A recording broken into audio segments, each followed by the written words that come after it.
Still the abrupt. What's that? Proof is in the pudding. And y'all bust in. Well, behind the steel door. Y'all poor black Mike gonna put it down funny y'all ass like this. Watch me lyrics. La-di-da-di-day. The one them call Black Mikey saved today. So hey, hey, like Busta Rhymes, give me mine. And hit me with that shit 2 times for your mind. As I drop my dog bomb on all of mankind. I write and recite my position like a heretic. Tearing shit up when I erupt to stop the nonsense. So whack rap songs by the rappers, that's irrelevant. To catch a wreck, but record store still sell the bullshit. Stop selling pipe dreams to the listeners. You can't walk the talk the talk. So I'm dissing you. Listen, upon your grave, like roll over if you like, but I'll invoke you with a hazy shade of midnight. Ooh, I hunt you like the horror of Amityville. So called, keep it real, find them bills, kill softly. A fucking loss is what you'll all be taking. G, I can't exercise the microphone that's possessed by black. As the sun falls, yes, yes, y'all get shook. The exorcism of the mind of Black Mikey's got you hooked. Run, come, and bring the fucking drama if you like. But MC won't live past midnight. As the sun falls, yes, yes, y'all get shook. The exorcism of the mind of Black Mikey's got you hooked. Run, come, and bring the fucking drama if you like. But MC won't live past midnight. The prophecy is prophesied for verse 2. Reciting scriptures of this Dago voodoo. Doing you and your crew. I kick the seance to bring the spirits back in ID rap. So you mortal rappers find yourselves trapped. There won't be another like me. Black Mikey brings the spirit in the dance, in the party, taking control of bars. What y'all want to talk about? What y'all want to talk about? Monster speakers in your trunk now, please. Listen when I tell you that my style's immortal. While the mother niggas rap styles die slow down. Like but this is drain your body of all the blood. Then only feel your veins begin with maggots from the mud. What more can't you understand, trick? Is it body bag, funerals, the casket? Measures getting drastic. Ass kick, feet 6 with the maggots. A Catholic priest can exercise this real shit. As the sun falls, That's that California music right here. System of the mind of Black Mikey got you hooked. Run, took it come, back a and bring the couple fucking years. drama if you like. But MC won't live past midnight. As the sun falls, yes, yes, y'all get shook. The exorcism of the mind of Black Mikey got you hooked. Run, come, and bring the fucking drama if you like. But MC won't live past midnight. You can run, but you can't hide. All right. So, let's talk about the last 24 hours in box. My God, motherfuckers is digging the motherfucking chest. I was gonna do it, man, but last night, let that motherfucker Blue Bud beat me again. This motherfucker always be beating me to the fucking news. But it's all good though, man. You know what I'm saying? I don't blame it. He's, you know, I'm a little bit lazy. You know, Blue Bud got like 3 jobs, man. And then he be going watching the fights, and he's always on the live. He always put in his grind, and you know, I salute him for that. It's good though. He, you know, I don't really. Sometimes I actually get the news before I get the news feed, before I get the buzzer. Before I get a news feed that something came out. Usually, you know, Blue beat him. He beat the news feed. So. Yeah, just let me know when y'all come in if the music is a little bit too loud and I turn it down. You know what I'm saying? But, you know, let's talk about last night.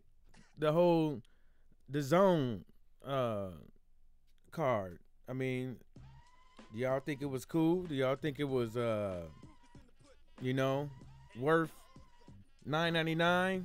Do y'all think it was worth the money? I don't think so. I didn't spend the money. But let me give you a recap of what happened. I was watching the which fight was that? The Tevin Farmer fight. And I didn't think that was good at all. I didn't think that fight was good at all. I thought it was whack. And then not only that it was like he didn't even do a good job. Like, he was supposed to wash this dude up out the ring, and he didn't even do it. And I was just wondering what he was trying to do in the ring. Like, I couldn't be, if I was him, after beating Francisco in a unanimous decision, I couldn't be happy off of that. I mean, but at the same time, as we know, Tevin Farmer, he's feather-fisted, and his record shows it. His record shows that he is feather-fisted. This dude only got 6 KOs out of 28 fights, 6 KOs. You know, he got an 18% knockout ratio. You know what I'm saying? Then after the fight, he's over there messing with his knuckle like he hurt his knuckle. Like, motherfucker, how you hurt your knuckle? You know what I'm saying? But I understand how he hurt his knuckle because it kind of seems like a lot of these boxers out here, they don't do any type of like bone hardening techniques before they start putting these wraps on in these gloves. You know what I'm saying? And you know, Tevin Farmer shows it. But anyways, I thought that was a whack fight. I thought that, you know, Tevin Farmer was at least going to get a knockout or a stoppage. I didn't think it was going to look like that. I didn't think Tevin Farmer was going to get, you know, hit that much. I didn't think it was going to, I thought it was going to be real easy for him, but it wasn't. It looked like, it didn't look like it was easy for him. It looked like he had to take a few hits. But he did get his W. That's the only thing that matters in the sport of boxing is getting the W.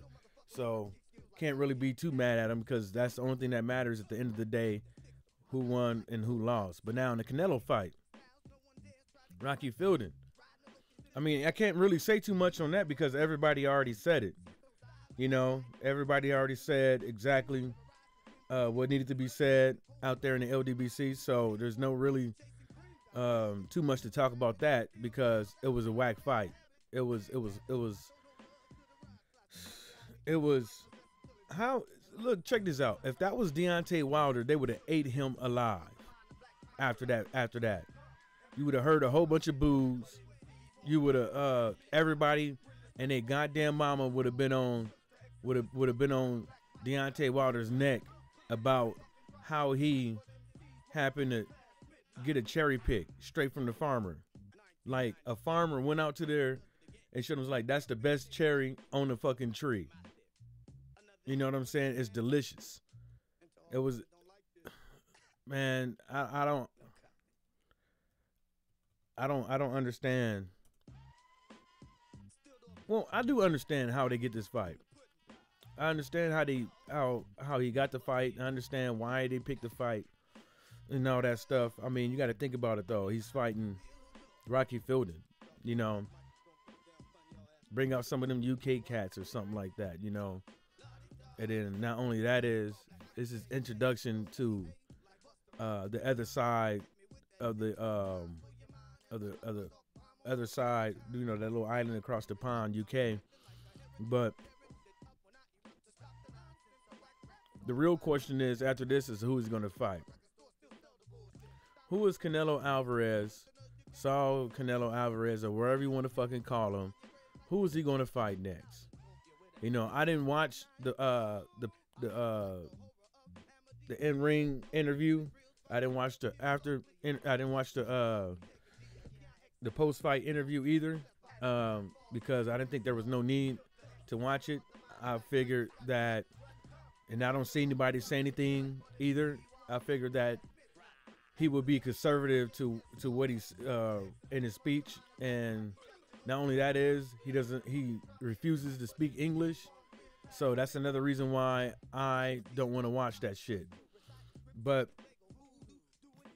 I didn't want to watch it, but I'm pretty sure that he didn't say who he wants to fight next because ain't nobody talking about it. It's either nobody wants to talk about it because of people refusing to talk about Golden Boy Promotions interviews, but because of the shit that Oscar De La Hoya has said in the past. But I think that I just wasn't going to watch it, man. But now let's get to this thing. Let's get to this Anthony Joshua character. This dude is still woofing at the mouth. You know, I know that there's a lot of people out there on YouTube that's out there that wants to know what's really going on with him and Deontay Wilder. But y'all motherfuckers need to just leave it alone because it's not going to happen. You're not going to win the argument. You already made your bed.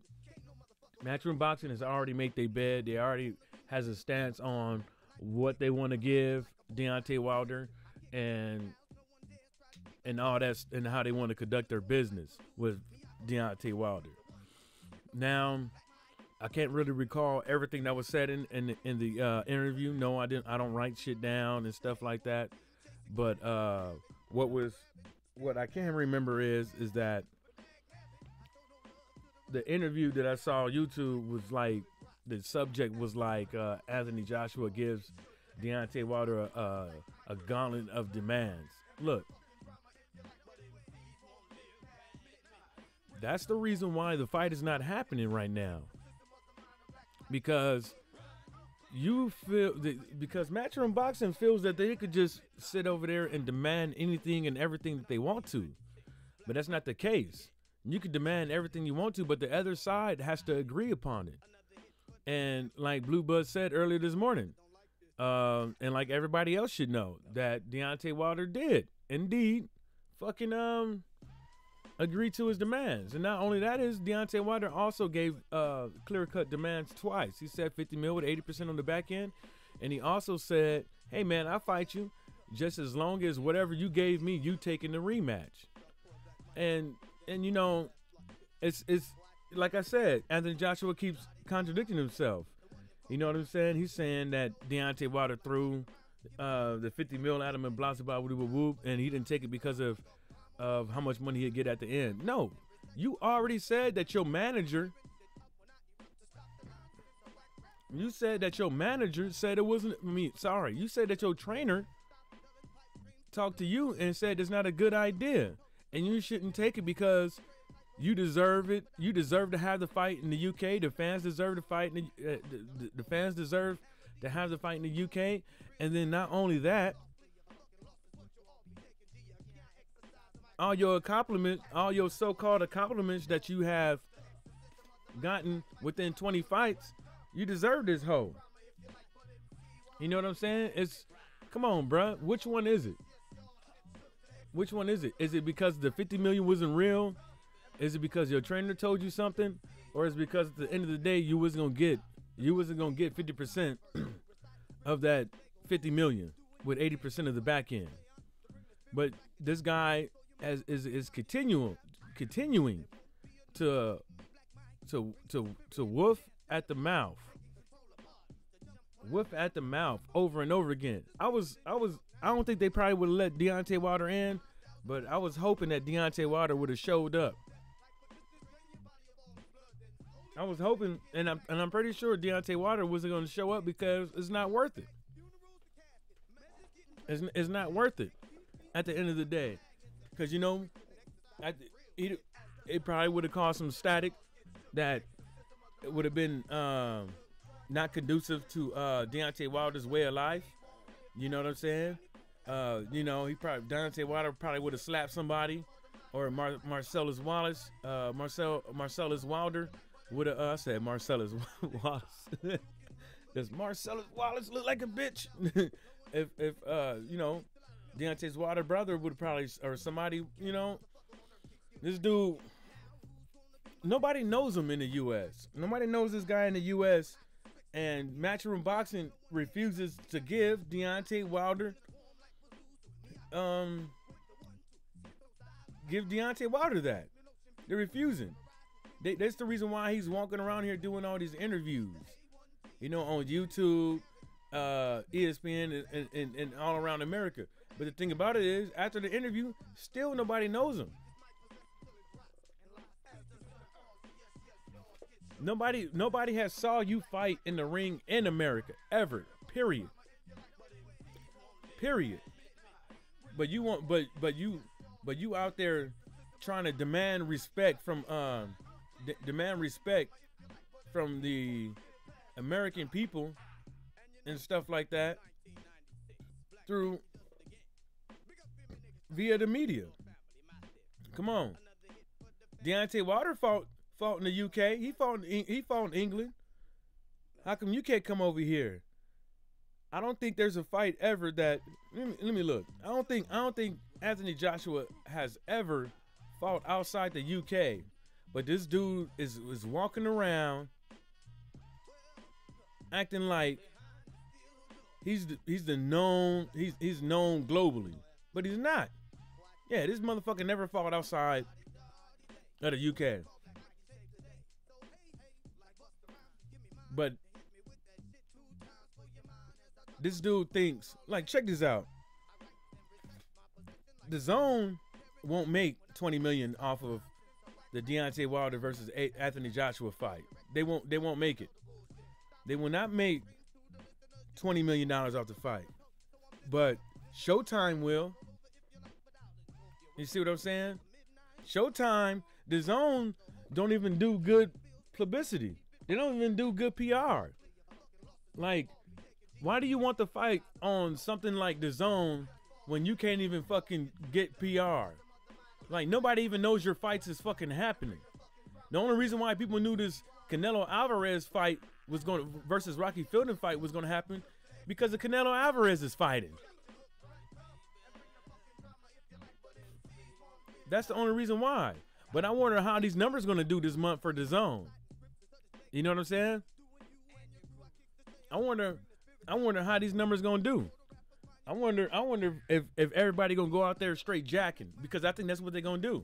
I think that's what they did. Marcus Johnson said AJ is a UK local dude that nobody over here gives a shit about. And that's what I'm saying. Like Anthony Joshua can go to ESPN to do an interview, then after the interview, nobody still knows his name. People forgot about him. They think that his name is Anthony Johnson. You know what I'm saying? Nobody knows. Nobody cares how many belts he got. And for show, nobody cares about the Ring magazine and the IBO belt. Nobody gives a fuck about that shit. You know what I'm saying? But, you know, this dude, like I said, he continues to woof at the mouth. And, you know, I think it's petty. I think it's petty, and I think at the end of the day,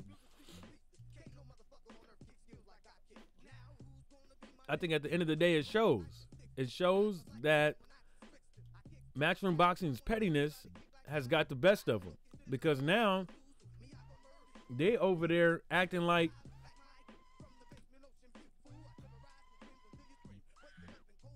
trying to spin a narrative that, oh, Wilder is he's fighting Tyson Fury because he knows he could beat him. You know what I'm saying? He needs to fight me and blah blah blah blah. I got 4 belts. Why you fighting a guy that ain't got one? What's this Lenio? And then he gonna come back and say, okay, yeah, Lenio was this, that, and the third, but Lennox Lewis retired and this is. I'm like, now you know about the Lenio title. But the other interview, you was trying to fucking sweep that shit under the rug because that shit was impeding on your limelight. The spotlight was taken off you. Nobody. See, the thing about it is the Lenio title is not what's taking your limelight, Anthony Joshua. What's taking your limelight is fucking Eddie Hearn. That's the dude that fucked your whole shit up. But you sitting over there trying to do everything. He looking frustrated. You can't tell me that these guys are not frustrated. That these guys don't feel that are not. These guys are feeling the pain.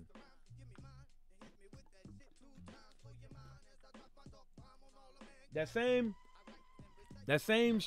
struggle, the same pain that they tried to inflict on Deontay Wilder is now being put upon them.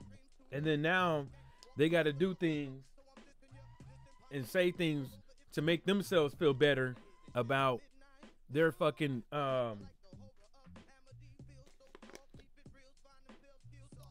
about their fucking fuck ups. You know what I'm saying? You can't sit up over here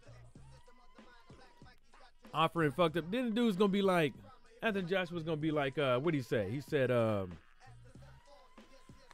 said something like, let me get some of this water. He said something on the lines like, he can take this money, and then we can give him an incentive to make extra money, and blah blah blah woo woo woo. You know, and then he goes to say that, you know, I got 3 belts, so you could say that's 75% right there, and so you can say that's 25.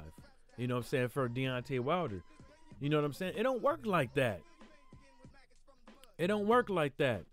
How it should work, in my opinion, is that, okay, first of all, Deontay Wilder's a bad man. Second of all, Deontay Wilder is known more than me in the U.S. That's where the money at, right?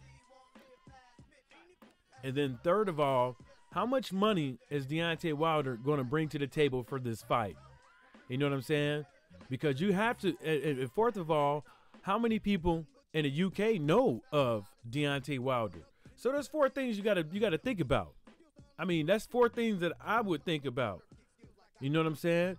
And then the 5th thing that you could probably bring up, okay, Deontay Wilder has a star power team that will open the doors for us in the US. And then not only that is, his star power team will give us more avenues for what? Public relations, PR. You know what I'm saying? But they still over there dancing with the flat rate offer. You know what I'm saying? Why is that? Why do you want to offer this dude a flat rate fee? Why do you want to offer Deontay Wilder a flat rate fee? Is the real question. And they don't even really answer that. They don't have an answer for that. They don't have a concrete answer for that. The only answer they do have is Anthony Joshua's accomplishments. You know what I'm saying? Anthony Joshua's accomplishments is the only reason, only thing that the Matchroom Boxing employees can bring up, that the reason why they should offer Deontay Wilder a flat rate fee. That's it. Nothing else. And that doesn't make any sense. The only people that make sense too is the casuals and some of these boxing fans out there that allows Eddie Hearn to brainwash them to thinking that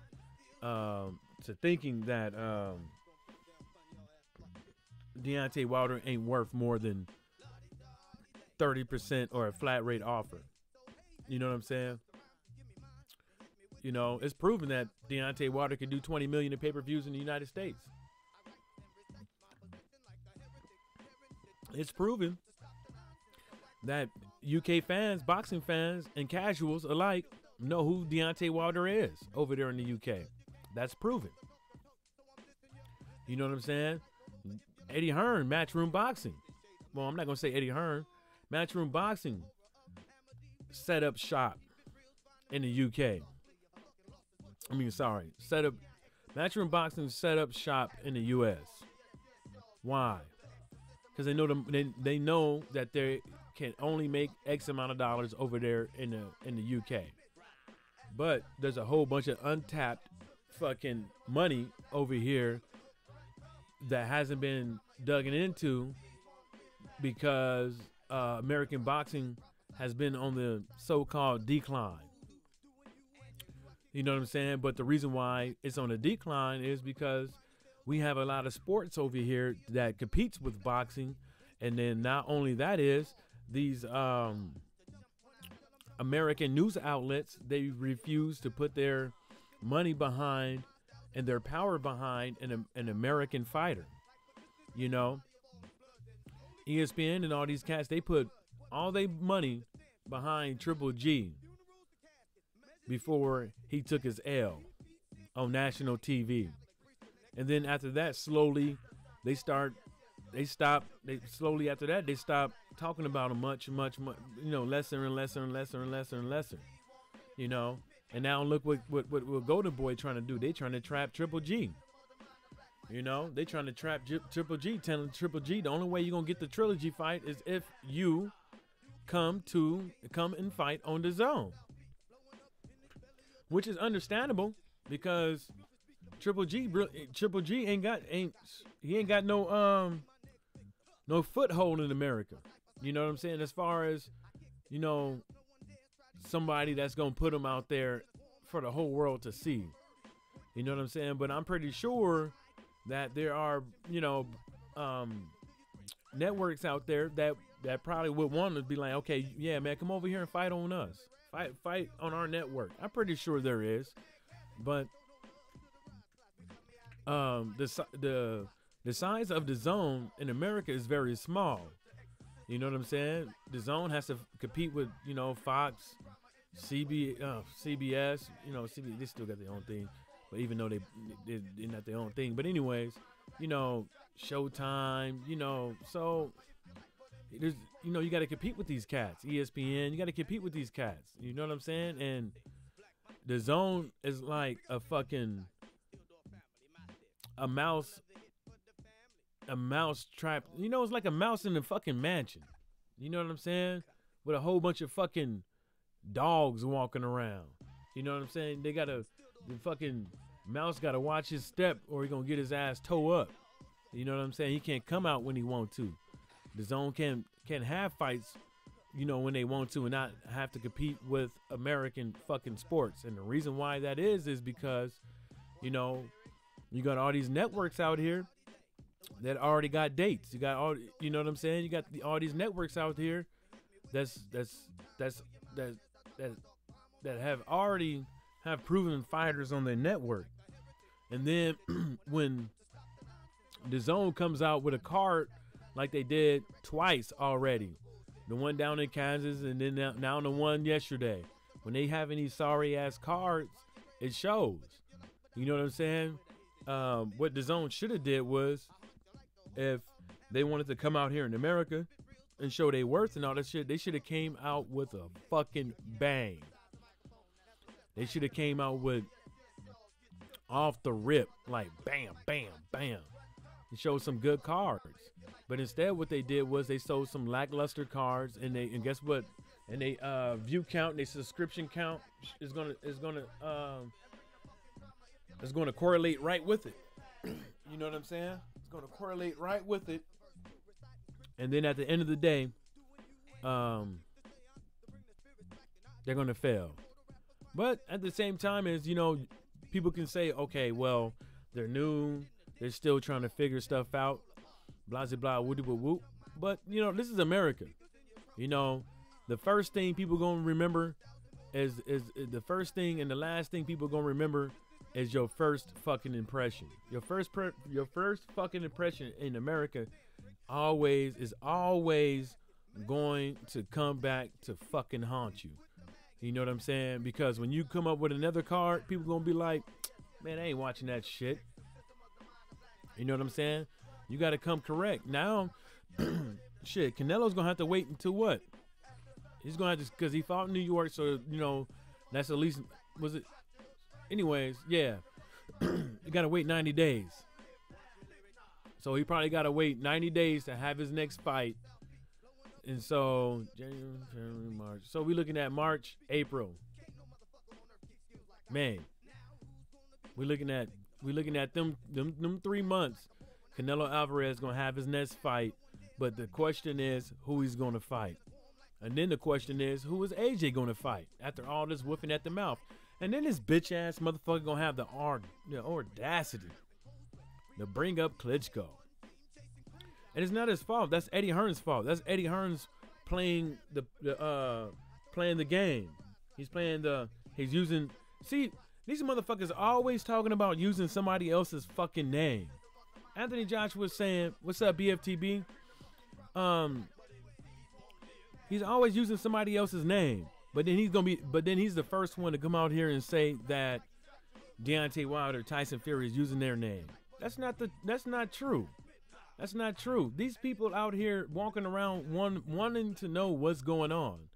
These media cats out here want to know what's going on. Deontay Wilder ain't talking about fucking Anthony Joshua unless the motherfucker bring it up. And in some of the interviews, Deontay Wilder said that I don't want to talk about that motherfucker. You know what I'm saying? But nobody caught that. I wouldn't want to talk about that motherfucker either, especially when I know that he tried to do some shady shit. You know what I'm saying? He tried to do some shady shit. Yeah, I remember that shady shit. Oh, I'm gonna go to New York, you know, and talk to Shelly and see if I can make this Anthony Joshua Wilder fight. And then when the motherfucker get there, he only talks about fucking Dillian White. You wasted everybody's fucking, and I believe he did this fucking shit twice. You wasted everybody's fucking time. Shelly Fecal could have been kicking it with his family or something. Deontay Wilder could have been on they could have been on vacation or something. And then you get there, you want to just talk about, you shady. And then you're gonna sit up over here right when you get up in New York, and you set up shop for Matchroom Boxing in New York. You fucking giving Big Skeezer Miller illusions of grandeur. Talking about, oh yeah, that's a possibility. This is a possibility. Like, you always using somebody's fucking name. Because nobody knows you over here. And that's the reason why fucking Eddie Hearn implanted that bullshit that Klitschko's thinking about coming back and fighting in April. Eddie Hearn implanted that shit to try to fucking keep his name in the fucking, his name going. And I think that what Matchroom Boxing is doing, it's the same shit that, some of these, rappers and, what Mayweather's been doing all this time. Any bad publicity, good publicity is all good. It's hand in hand. And that's what Matchroom Boxing is doing. You know what I'm saying? They don't care. They don't care what's on paper, what's on black and white. They don't care what's out there being said that's the truth. They don't care because they're gonna spin it. They're gonna spin it the way they want it to be spent. They're gonna say what they gonna say, and that's gonna be it. You know what I'm saying? They feel that they are in control of everything. You know what I'm saying? The public relations, they know they got it off. They went in with that because people out here in the media are refusing to fucking put their foot in this dude's ass. You can't have these cats going around here saying all these lies and stuff like that, and then this dude go on ESPN and fucking nobody checks him on it. You know what I'm saying? Nobody is checking this dude on anything. You know what I'm saying? It's either because they don't give a fuck, or they haven't done their research, or it's because they already vetted the questions that they're going to ask before the fucking interview. And that's okay. That's okay if you want to do that. Yeah, BFTB. Yeah. But that's just how they do they business. And that's okay.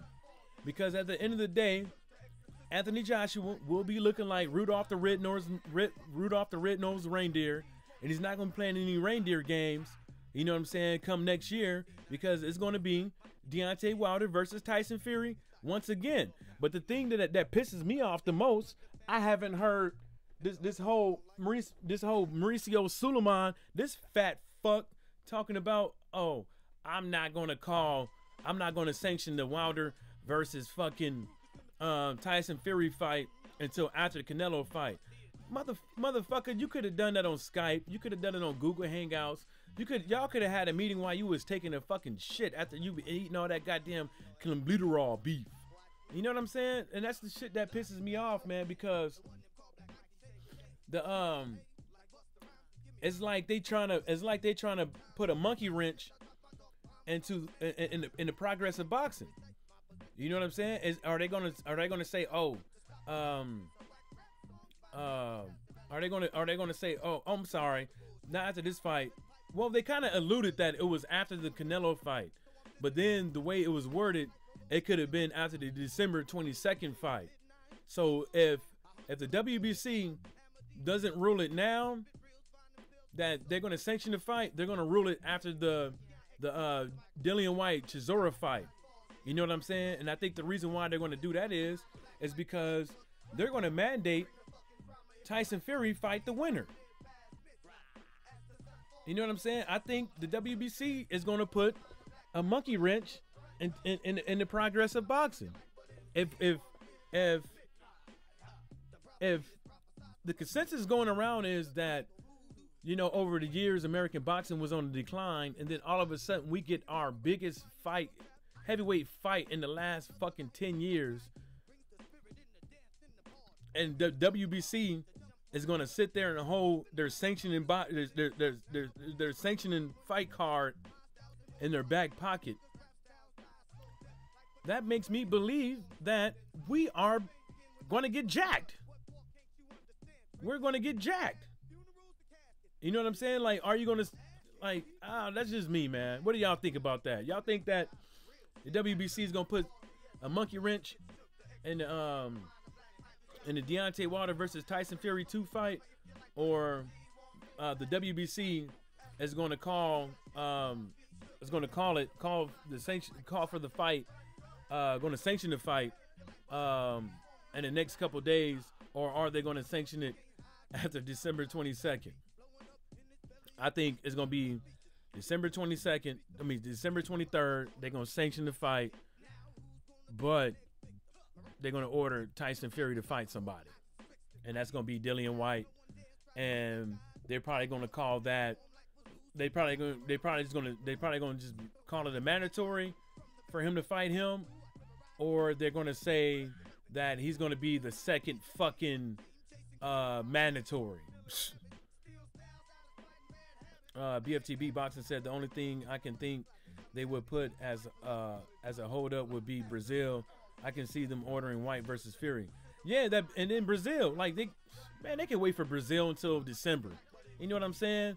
They know they can do that, but I think they're gonna rob us, man. I think they're gonna rob us. With White versus Fury, if White wins, or whoever the winner is. Yeah, BFTB, that would be the dumbest thing. But why? But like I said, like, why they waiting this long to fucking pull, just to say, okay, we're gonna sanction the fight. Go ahead, y'all do your thing. You know what I'm saying? I think it's BS. But it is what it is. You know. I was looking at Boxing Scene, and they got an article. Oh, look at this shit. So I was looking at Boxing Scene, and the main thing they got on there is Canelo destroys Rocky Fielding in 3 for WBA title. Right? Let me see. I'm looking at the comments on there on Boxing Scene. Let me see what it says.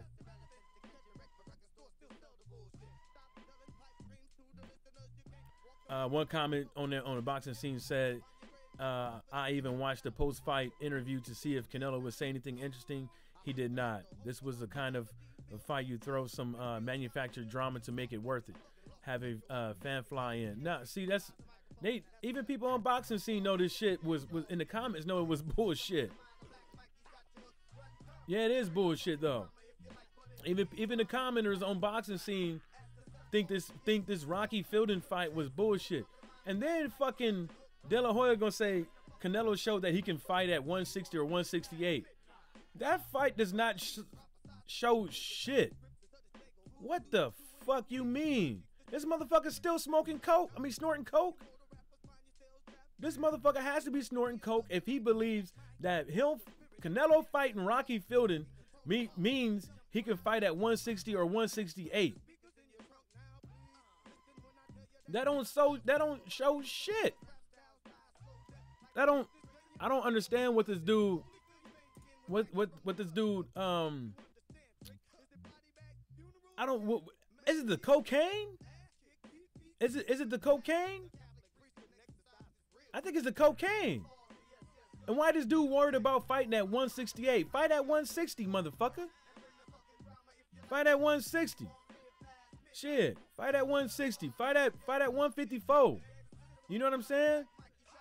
Get up in there. But he ain't gonna do that. He ain't gonna do that. Man, hey, BFT Boxing, that wasn't even a sparring session. That was one of them charitable fucking fundraisers where nobody fucking really gets hit. They just trying to show two people in the ring that's famous out there so they can get some donations for their fucking cause. And it was horrible, like you said. It was horrible. It was horrible. Even the way, there was nothing that Rocky Fielding fucking threw in that whole fucking fight to be as tall as he is that was effective. I don't even know how this dude got a belt. Like, he swings, like his stance and the way he swings is like the way Chris Bosh runs down the court. how Chris Bosh shoots shots. That looked at flamboyant. That dude had no power underneath his. It had no power. Yeah, Rocky Fieldhouse, like Maxwell House. That was some weak ass coffee. Yeah, Rocky Fieldhouse did just what he was supposed to do. Nothing. Dude was just as trash as we thought he was. Yeah, he was, and I was even thinking about. I was like, man, I could put $30 on Rocky Fielding, and get like $300 just in case he wins. And I was like, man, that shit ain't gonna happen. That's a waste of fucking money. I'm only gonna feed these fucking bookies. I'm only gonna feed these motherfucking bookies, man. I was really thinking about it, but you know, it wasn't gonna happen. I was even thinking about it so bad. I watched like 3 of the dudes fight, and I was 3 of the dudes fights just thinking about. I was like, maybe there's something about this dude I missed, and I was like, fuck no. Yeah, hey, yeah, Lars Dawkins, it was a joke. It looked at just the same way, Lars Dawkins. That was the same way as the same way your kid beat your ass in wrestling the other day. It looked at just like that. It looked at horrible. You couldn't do nothing to that boy in that game. That boy whooped your ass. You couldn't do nothing. There was nothing Rocky Fielding could have done. Oh, there was something. Rocky Fielding could have just went in there and hit Canelo right in his fucking nuts. Right off the rip. He should have just went in there, hit that motherfucker in his nuts, and then went and threw a fucking elbow. That was the only way he was going to knock that dude down. That was the only way. But at least that way, he wouldn't have to take no punishment. He wouldn't have to get hit up in his ribs all day for nothing. At least it wouldn't have been a DQ. You'd be like, nah, nigga, you didn't beat me, nigga. I got disqualified. You know what I'm saying? But yeah, though, that was horrible. But like I said, Lars Dawkins, man, your boy De La Hoya, he's still snorting that. He's still on drugs. You know, I don't know if he's crushing his pain pills and snorting them, but he's snorting something. I'm thinking that fight showed that Canelo can fight at 160, 168. That ain't happening. That's not. Well, it is happening. It can happen. It is gonna. It might. Look, he can fight at 160, 168, but it's not gonna look like that fucking fight yesterday. It's not gonna look like that. It's not gonna look like that. It's not gonna be fucking in and out in 3 rounds. It's gonna be like you're gonna get in there, you're gonna get fucking hit, and that's it. But another thing, did y'all notice fucking Canelo's fat to muscle ratio during that whole fight? I mean, before that fight, the dude, he looks like he's off the juice. He's off the clenbuterol. He's off the clen. That dude he looked a little bit chunky because remember the fight before this, you can see the dude's muscle fibers. You can see the dude's muscle fibers. And then in this fight, you can't see that shit. So he has more so he has more fat content on him. Because the whole thing about the clenbuterol was that it helps to stop the muscle loss. And that's the whole thing about steroids. It's stopping muscle loss. And then taking a whole bunch of fucking protein to feed those muscles. Because a lot of people think that, oh yeah, you take steroids or you take clen, you automatically gonna get fucking swole. You automatically gonna get big and ripped. No, you have to work out. You have to fucking eat. You have to fucking keep a reserve of protein in your fucking body. You know what I'm saying? And that's the whole reason why these cats take steroids, to keep that. You know what I'm saying? To build muscle quick, build strength quick, and to stop the muscle loss, so they can build muscle because they have a high surplus of protein that they muscles can just take at will. And your boy Canelo, he didn't look good. Like his body shape, it didn't look the same. It didn't look like. I ain't never seen Canelo come in the ring look like that. Not like that. You know what I'm saying? Not like what you say, Canelo against Smith. Man, you know what? It might happen. It might happen. It might, but for what? It ain't gonna do nothing.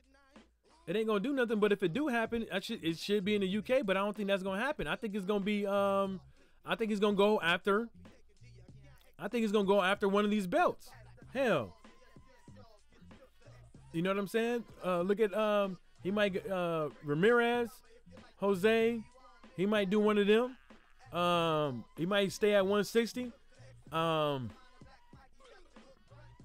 don't know. I don't know if he'd fight Jacobs or Andrade. I don't know if he'd fight. I don't know if he'd stay at one. I don't know if he'd swoop down to 154 and fight. You know, Charlo. Hell, he might fight Hurt next. That'd be his best bet.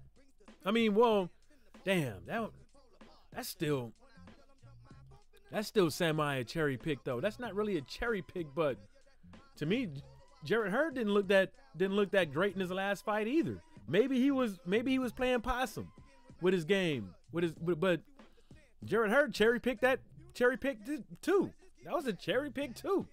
But I mean, in my opinion, but I don't think I don't know who he's gonna fight next, but I know if you know he's been with Golden Boy, and then you got DAZN, and then with DAZN you got Matchroom Boxing there.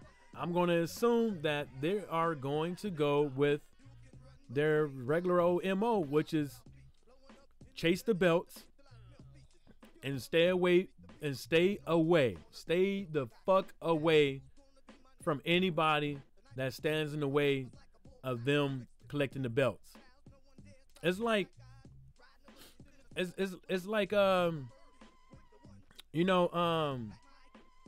Afro Samurai. Everybody want the #1 headband, but everybody don't want to put that work in to get that #1 headband. They don't want to, because if they had to do what needed to be done, that should be done to get the #1 headband, they're gonna have to get that work, and they might fucking die. Their career might fucking die. That's the reason why they don't want none. That's the reason why you don't want none of them.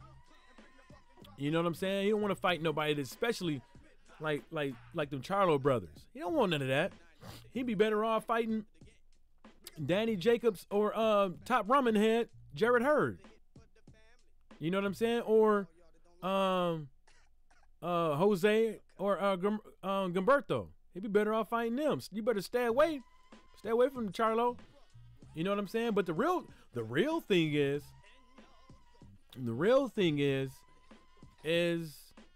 eventually Charlo gonna get, is gonna get that mandatory fight. You know what I'm saying? If he can't get them to fucking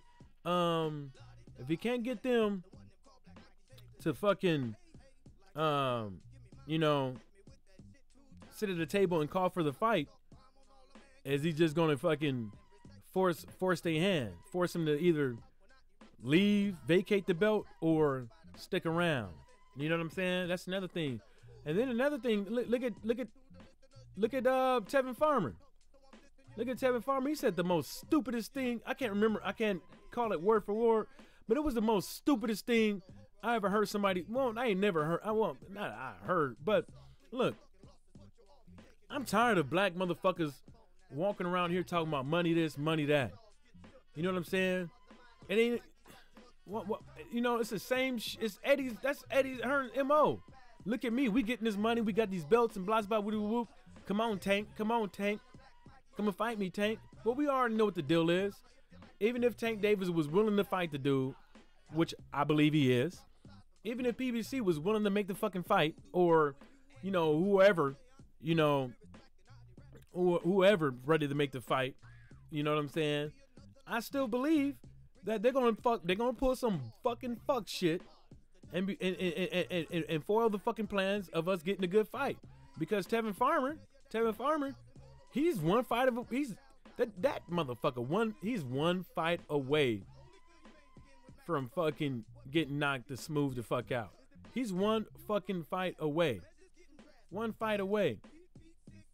And Tevin Farmer, he better not move up. He better not move up in weight. He better not. Hell, his feather-fisted ass might as well move down in weight. You know what I'm saying? 18% knockout ratio.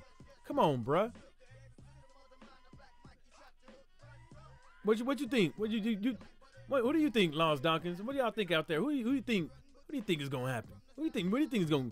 You think Canelo gonna go with the matchroom boxing, the Floyd, not the Floyd Mayweather, but you think they're gonna go with the matchroom boxing, the MO, with who they're gonna fight next? Cause they like ass catch him right now. Gotta catch them all. Gotta catch them all. You know, they don't want to. I don't think they're gonna put in that work next fight, man. You know, and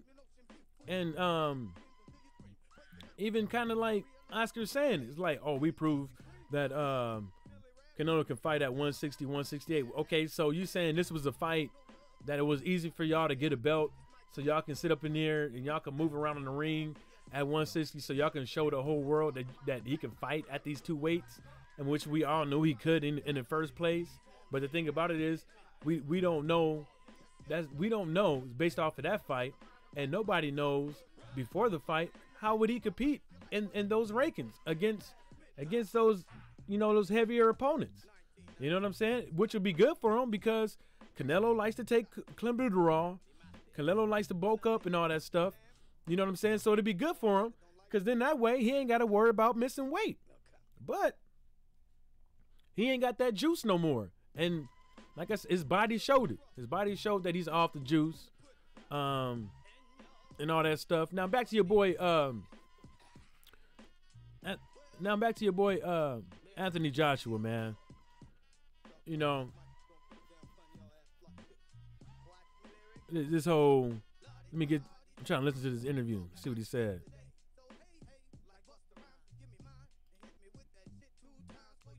No, I ain't even gonna listen to it. I was gonna listen to it while I was trying to talk, but it's kind of hard to do it because that interview with him. It wasn't really an interview. It was more like he was just walking through, but you can hear everybody in the stadium and stuff like that. So it's kind of hard to listen to while, I got the music in the background and stuff. So I ain't even going to do that. But, do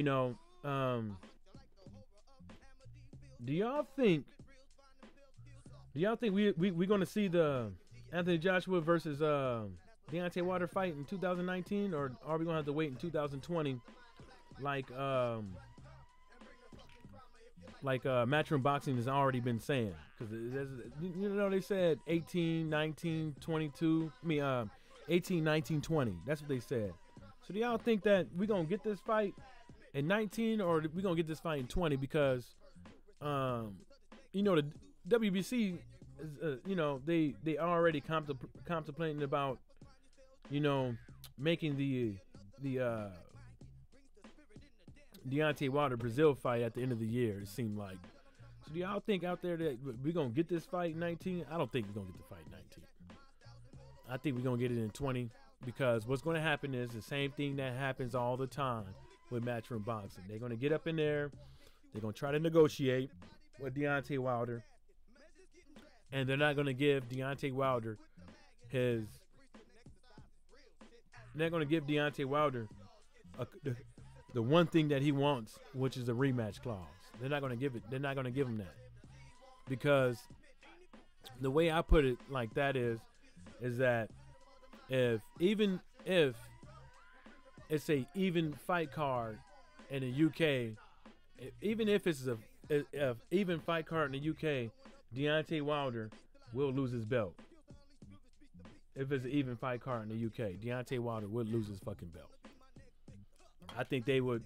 I think the powers to be in boxing right now, I don't think they want Deontay Wilder to be a champion of any of the belts. I don't think the WBC wants Wilder to be the WBC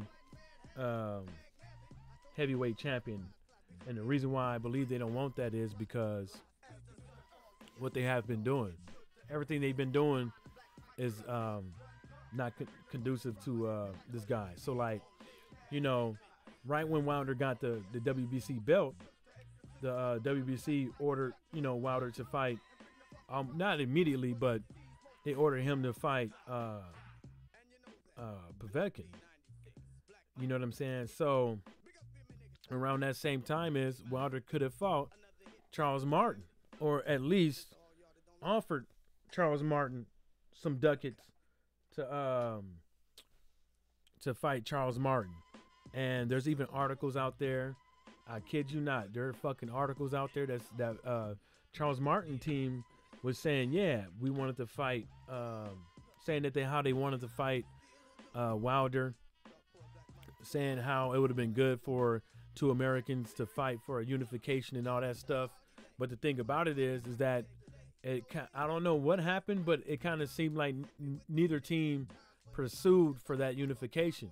It was either because Deontay Wilder's team knew that they wouldn't fight Deontay Wilder, or they either knew that the WBC won't allow it to happen. And I think the reason why the WBC wasn't going to allow it to happen because Povetkin at the time had more money behind him than Wilder. You know what I'm saying? So if you think about that, you know, if you think about that, Povetkin having more money behind him than Wilder at the time, that means that the sanctioned body will get more money and stuff, more money. And then not only that is WBC, they're not parading around Deontay Wilder, but they're parading around Canelo Alvarez. They just had a thing. Mexico gave Canelo some type of fucking award. You know what I'm saying? And Mauricio Suleiman was I believe was there, and they had I believe there was a whole article on Boxing Scene or World Boxing News that had that talked about it. But yeah, and that just to show you like, how come Deontay Wilder can't get no award? You know what I'm saying, for getting out here and putting in some work versus a formidable opponent. You know what I'm saying? So what? Mexico's going to give Canelo an award for fighting fucking Triple G, old ass Triple G, beat him twice. You going to give him an award for that? You know what I'm saying? You should have gave his ass. Why you going to give him an award? You going to give this award? You going to give this dude you going to give Canelo an award, and Canelo Alvarez ain't even under fucking disputed. You know what I'm saying? He's to me, Canelo is just beginning. This contract that Canelo Alvarez has with DAZN right now is like, you know, this is his prime time. These are his prime times right now. You know what I'm saying? Because by the time he leaves DAZN, he's going to be 34, 35, maybe 36. By the time he fulfills this obligation, it's going to be what, 34, 35, 36? This is his prime time. Because after that,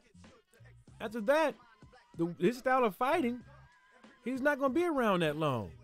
The reason why Mayweather stood the test of time a little bit was because his pops and his uncle told him, like, motherfucker, you ain't getting young.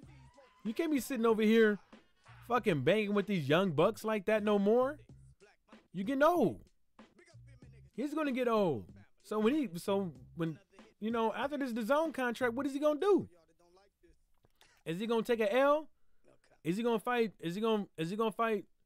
Has he already fought, you know, Spence, Crawford, Charlo, you know, somebody that can actually fight, that can actually put like you in the record books? I don't think so. I think Charlo, Errol, and Crawford is not going to happen until maybe another year or two. I think another year or two. I think like everybody says, you know, history repeats itself. And these guys like Golden Boy and Eddie Hearn, that's what they're doing. They're not even using their own game plan. They're using somebody else's game plan. Eddie Hearn out there using the Mayweather fucking mathematical fucking equation, fighting the lesser of. What's up, J1 Pro? He's using them. Eddie Hearn is using the Mayweather mathematical equation when it comes to selecting fighters and making contracts. That's what he's doing. He's saying, oh man, you know what, Anthony Joshua, don't fight this dude because we're not going to fight this dude because this is how much money the fight is going to bring, and this motherfucker might knock you out. We're going to fight this guy over here because it's not a risk, but we're still going to get just as amount of money as the other fight, and then at the same time is we can build that other fight up using the Mayweather mathematical equation. He's not out here fucking putting Anthony Joshua in there with the people that he's supposed to be fighting over the years. Okay, he fought Charles Martin. Okay, he fought Klitschko. But why the fuck are you fighting Dillian White? Huh? You said that why is Deontay Wilder fighting Fury, and he's like, oh well, Fury doesn't have any belts. He doesn't have any titles. So fucking what? So fucking what? He's at the top tier. He's in the top tier. There's like 4 fighters in the heavyweight fucking division. Ortiz, Fury, Wilder, and AJ. And you're talking about fighting fucking Dillian White. Then you're talking about fighting Usyk. Then you're fucking talking about fighting fucking Klitschko if he comes back. How long Klitschko? What? Seriously? Seriously? But Deontay Wilder's supposed to be the bum bash. They're using the Floyd Mayweather mathematical equation. You know what I'm saying? And so if you use Eddie Hearn's MO, right? Eddie Hearn's MO is to basically give fighters the illusion of grandeur, right? That they may or may not have a shot at a title with Anthony Joshua in Wembley. You know? So if you think about that, and you still got Big Baby Miller out there, do you really think that Anthony Joshua is going to fight Dillian White in April? I don't know, but I'm thinking like that's not going to happen because of Eddie Hearn's MO. Eddie Hearn has never said, I ain't never heard Eddie in the last couple years say this. Do something like this. Say who he's going to fight. He always leaves everything open for wiggle room to get up out of there. You see what I'm saying? So how far you want to take it back? You know what I'm saying? That's what he does. Even with Charles Martin, they was talking about, oh yeah, we're gonna take this fight, but if not, they always do. Just say you're gonna make the fight. Just say you're gonna make the fight, and that's it. Say this. We're gonna go up over there and talk to Deontay Wilder's team, and we're gonna do what needs to be done to make the fight. If Deontay Wilder wants if Deontay wants that flat rate offer, if he's okay with that, but he's not okay with not being able to pick any of the judges. He's not okay with not being able to pick the ref. He's not okay with not being able to pick nothing. But the only thing that he wants is a rematch clause. Why can't I give him that? Why can't I give Wilder a rematch clause when I have already been saying that it's a 2-fight deal? But what the fuck you mean by a 2-fight deal? What's up, Marlo's Corner? What the fuck you mean by it's a 2-fight fucking deal? What the fuck you mean by that? You know what I'm saying? Like, is there something up Eddie Hearn's Elliot Hearn? Is there something up Eddie Hearn's sleeve? How come he can just say out there we give him a rematch clause? But you want to say a 2-fight deal? Does that mean that he got to fight White, like you said before, and not give him no concrete evidence of him going to be able to fight AJ next? Or do you mean that it's a two fight deal, but we give Deontay Wilder the opportunity to fight AJ when we fucking feel like it? I think that's what it is. It's when we fucking feel like it. It ain't gonna be no, oh, it's right away, or we're gonna fight this dude next and then we're gonna come back in and get you. No. His rematch clause is we gonna fight you when we fucking feel like it. I might lose my fucking belts because I'm gonna probably fight fucking Tyson Fury, which I highly doubt he won't fucking do. Until he reaches a certain amount of money, he's not gonna fight Tyson Fury, because once fucking Tyson Fury beats AJ, he is the king of fucking England. He is the king of fucking South Ireland and all that. Of all that. You see what I'm saying? AJ will no longer be the top dog, will no longer get those 90,000 fucking sold out seats at Wembley no more. Tyson Fury will. And you paid this dude $100 million. You paid this dude $100 million that you probably can't even recruit. Three years, $100 million. Come on, bruh. You can't even recruit. You're not even getting $60 million a fight. AJ only fighting twice in a year. They probably only generating at the end of the day, after paying taxes and all that shit, probably $20 million. $20 million off of AJ. And then when AJ goes out there and fight Dillian White, that's not gonna be no 20 million. And then after that, if AJ still doesn't act right after he fights White, supposedly, because he might not fight White next. Supposedly, he might not fight White next. So if he fights some other fucking bum after Dillian White, then what? That's not gonna be 20 right there. So how Matchroom Boxing never get that fucking money back? DAZN is never gonna get that, just like DAZN is never gonna get that money back for fucking Canelo. That 300 million. Yeah, some people would say that it wasn't all guaranteed up front. It wasn't guaranteed. Some people say it was a performance-based contract or whatever the case may be. But they put it out there like it was guaranteed in this motherfucker's pocket. But how can you give somebody $300 million guaranteed, but then at the same time you got Golden Boy right there. Golden Boy got to get their cut too. So you mean to tell me Golden Boy is only going to get their cut from the fight purse that Canelo has? No, because Canelo was signed to them, so that's not going to happen. So Canelo didn't get no 300 mil. Canelo will probably get half of that. Probably not even that. Because after the expenses and all that stuff, taxes and stuff like that, because Canelo got to pay taxes in the United States and taxes in Mexico, and then taxes, and then whatever country he go to, got to pay taxes there too. He ain't getting no 300 million. He ain't getting no fucking 300 million. Even if they did give him 300 million, after that contract has been said and done, how much of that 300 million is gonna be going away and giving back to fucking Golden Boy? You know what I'm saying? Something's gonna offset itself. You know what I'm saying? They gotta have some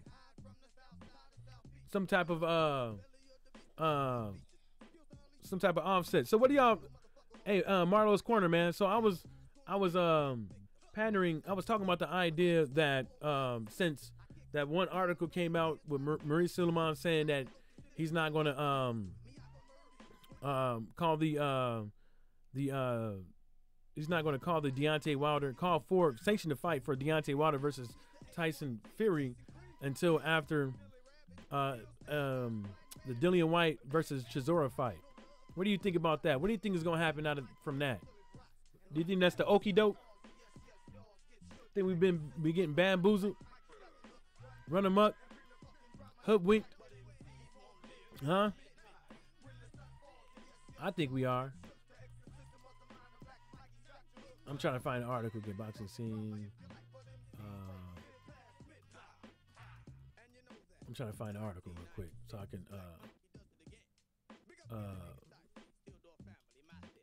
I can properly quote it. I'm trying to find it so I can you know what? I ain't even worried about it. I talked about it the other day. So, actually, what did you say? If AJ gets beat, Matchroom Boxing is in trouble. They already in trouble. Matchroom Boxing is already in trouble, Lost Dawkins, because they can't make any fights. They can't. Matchroom Boxing can't make any fights, and we have seen that over the course of the last couple months. They can make fights over there in the UK, but they can't make fights over here. You know what I'm saying? They cannot make fights over here. So, and then not only that is, if he can't make fights over here, right? Excluding Anthony Joshua, right? And the zone and Matchroom is bleeding out, right? In order for them to stop the bleeding would be to make the Deontay Wilder versus Anthony Joshua fight in the U.S. That's what would stop the bleeding. And have the zone put that shit on Showtime, right?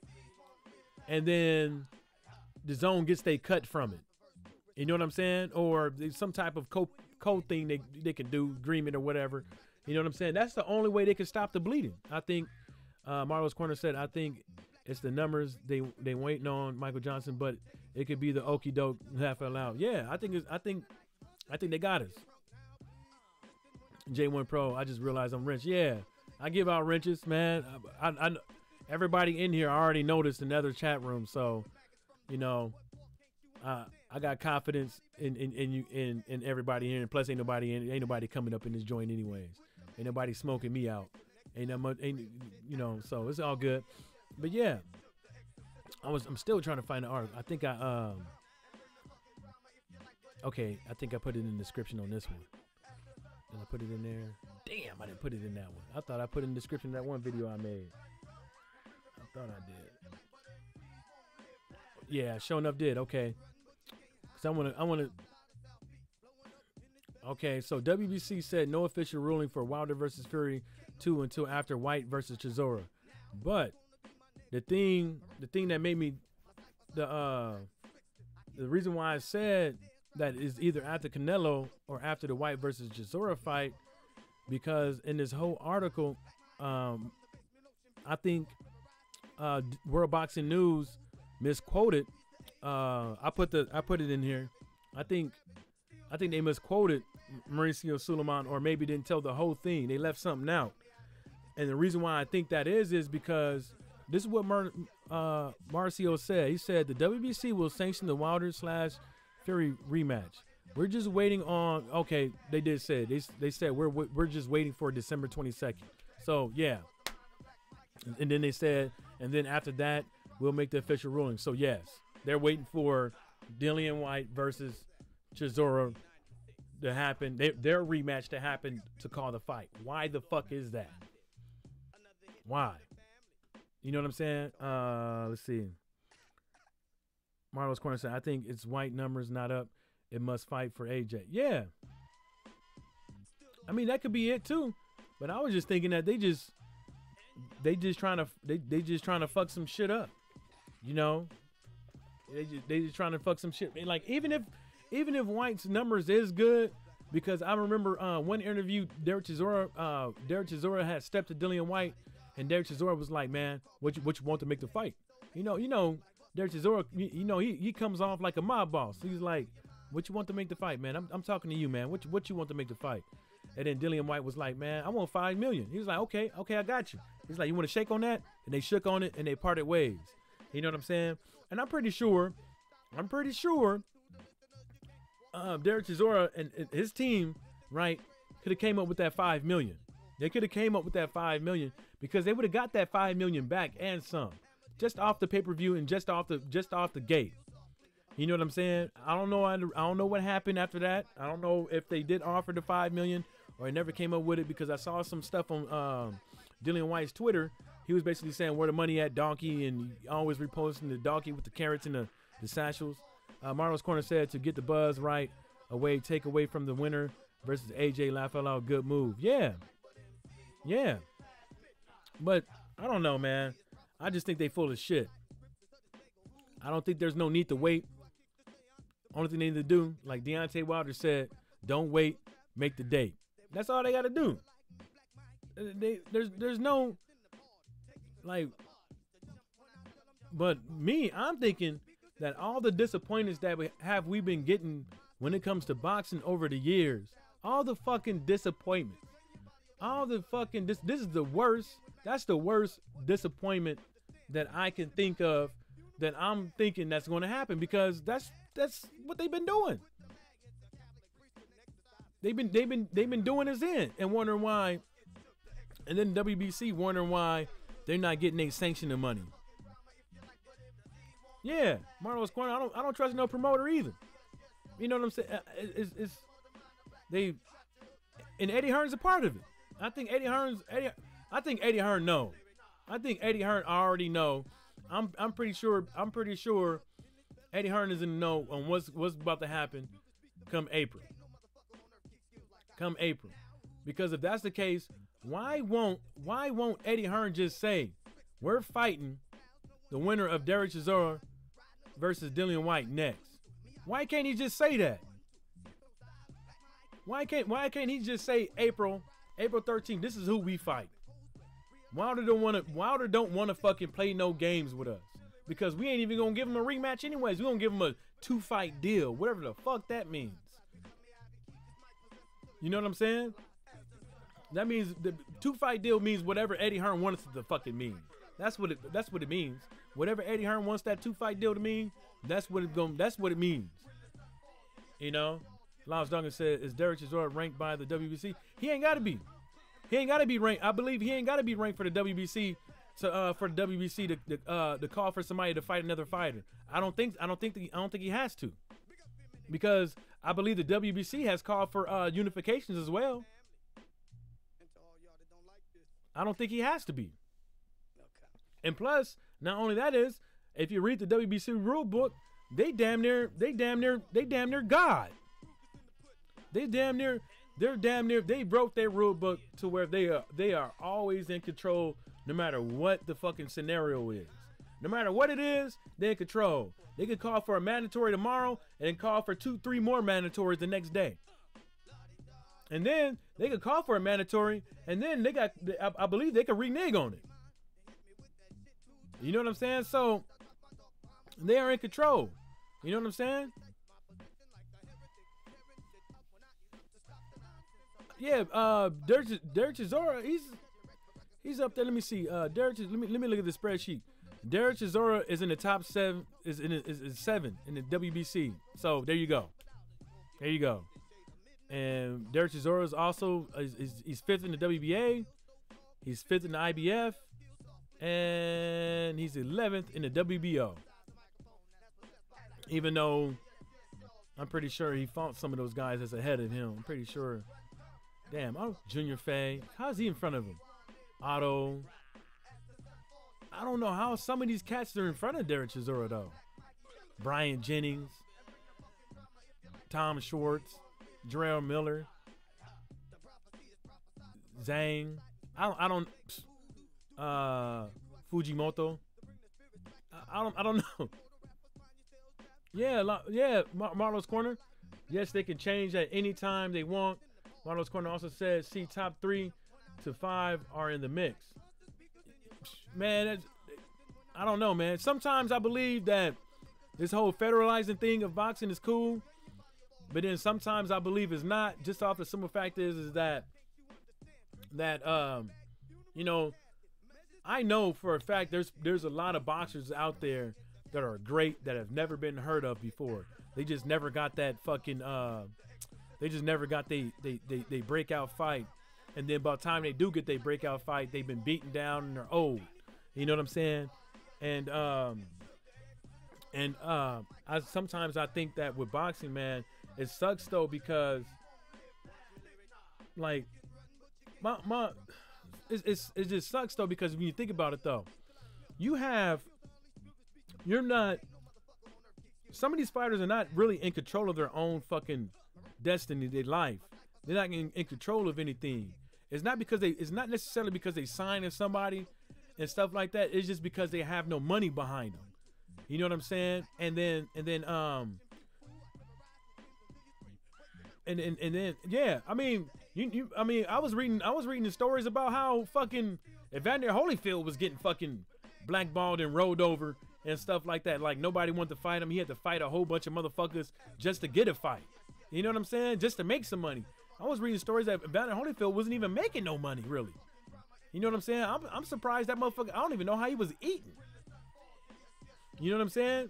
And some of these fighters out there that you know, so what I mean is that if you have a fighter that ain't making that much amount of money, he can't get the fights that he's deserved because of the work that he got and his skill level and all that stuff.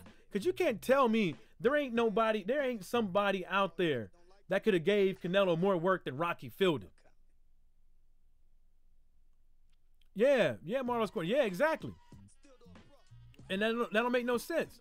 You know, you could have found somebody that box, that works a second job as a grocery bagger, that could have put more work in than what Rocky Fielding put in against Canelo.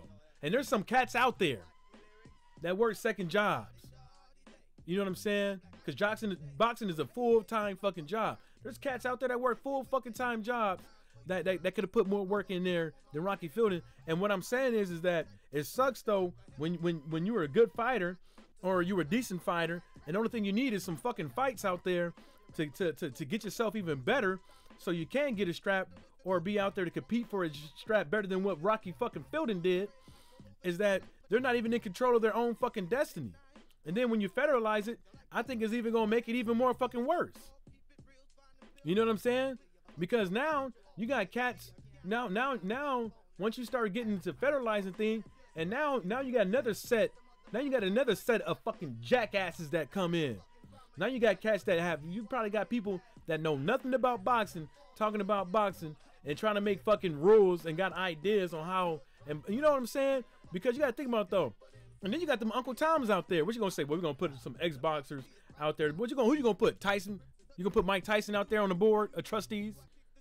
Because the only one out there that I can say that has some sense out there is Holyfield and Lewis and the Klitschko brothers. Them the only motherfuckers that got some sense.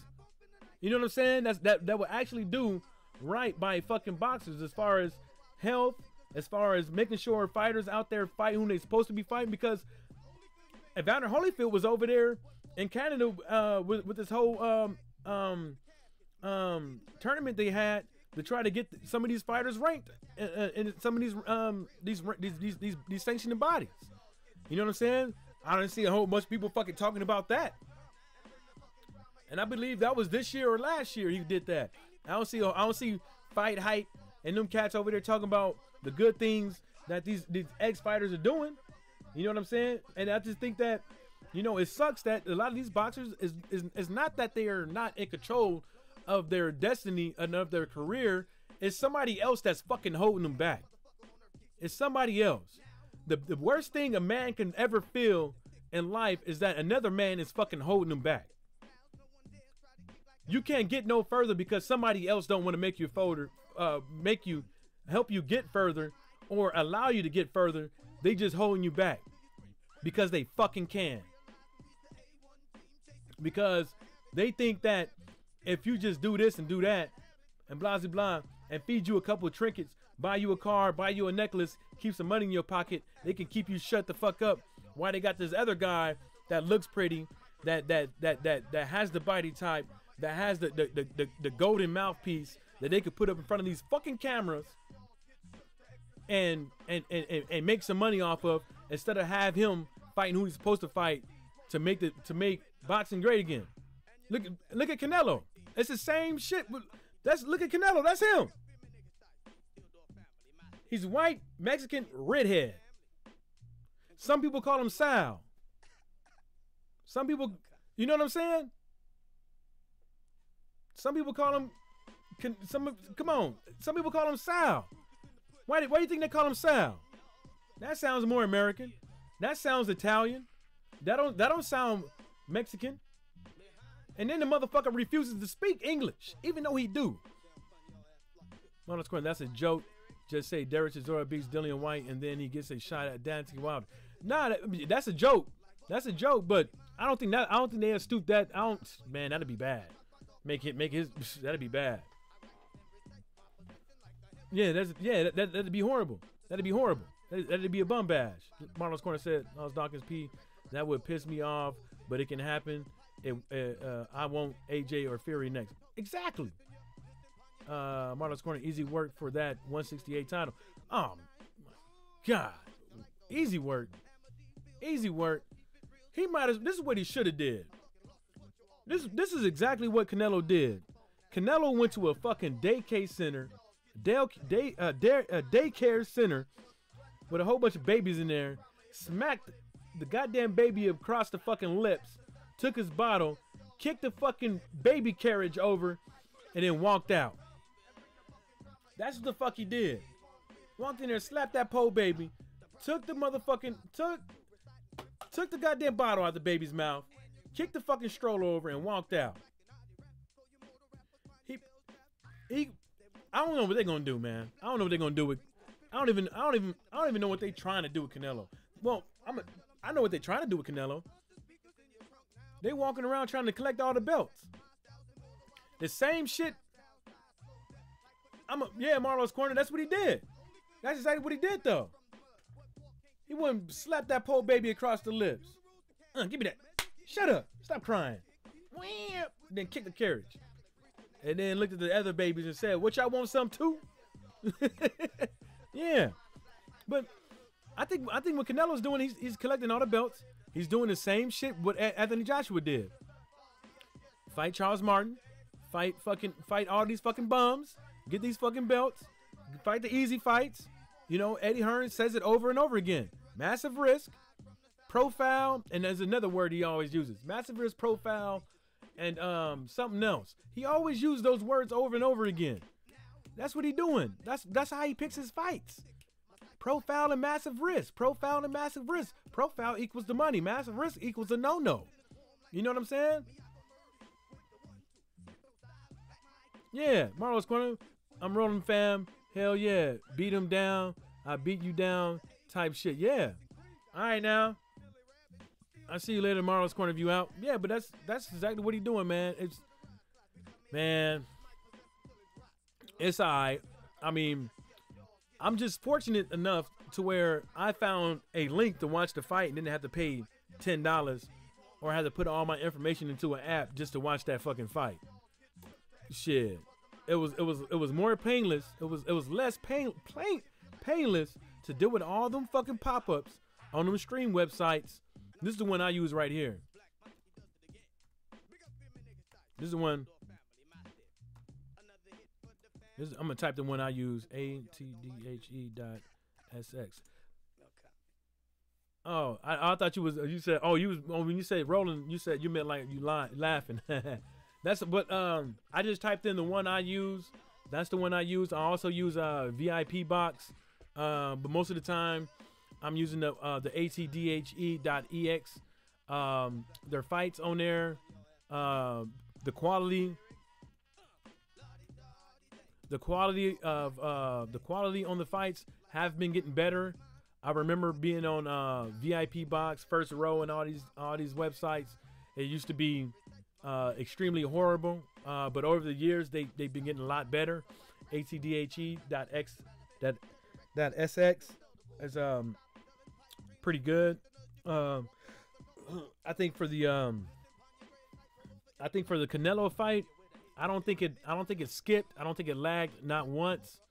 But I think the reason why that is because not a lot of people were watching it. I think the reason why it looked so clear, because you got to think about it though. If you're streaming a fight and it looks fucking extremely clear, and it's not skipping a little bit, like not once during the whole fight, that means not a lot of people are watching that link. That's exactly what that means. And I don't think a lot of people watched that fight. Let's see what WBN said.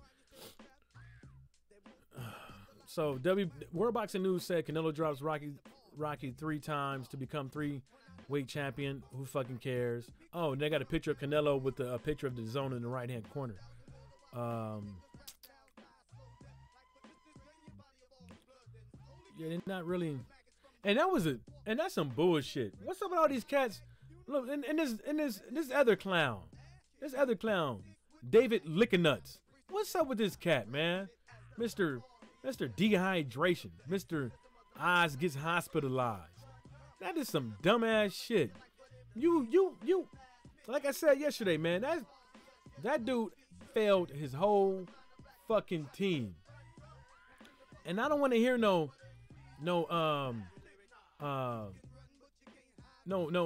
fucking oh, well, you know, he had to make weight and all this stuff. The only way I give this dude an excuse is if he was sick or had some type of illness. But I don't give a fuck. You a boxer. I don't care if it's the off season or whatever. You can have your days to where you eat what you want to eat, you know. You have you a nice little tasting meal, you know, you treat yourself. But come on, dude. You mean to tell me you that far out of fucking weight? Or you just failed to fucking drink water? Now you get hospitalized for dehydration? That's fucking crazy. You mean to tell me that, and that's the reason why like fighters like you know, Floyd Mayweather has had the upper hand on a lot of these fighters. They don't like to fucking stay in shape. Look at Chris Areola. At least he's honest. At least out of all, at least Chris Areola is honest. Chris Areola basically said, man, I've been fucking off. I mean, granted, after he got suspended for and that's some other BS when he got suspended. But then you ain't gonna suspend Canelo. But then you suspend Manuel Charr. Manuel Charr admitted. He was like, I didn't know it was in there. Chris Areola said, I admit it. I didn't know it was in there. Canelo said, I knew that fucking shit was possibly in the fucking beef, but I ate it anyways. Nigga, what you gonna do? Come on, bro. Really? Really? But at least Chris Areola was saying, it's like, man, I like to party. I like to drink my cerveza. And he was like, that's why I haven't been exactly where I needed to be. You know, he's like, you know, my weight, you know what I'm saying? My training camp's never been really that great because I'm too busy. Like, I like the nightlife and stuff like that. Chris Areola has always been real with boxing fans. You know what I'm saying? And from every time I watch Chris Areola in the ring, I'm looking at it the whole time. I'm looking at it. Damn, man, what's up with that gut? Like, you mean to tell me you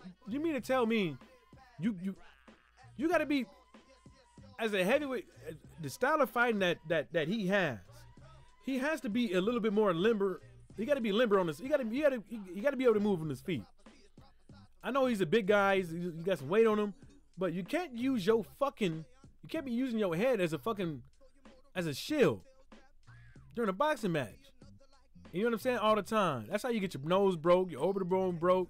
That's how you get all the CTE. Then, you know what I'm saying?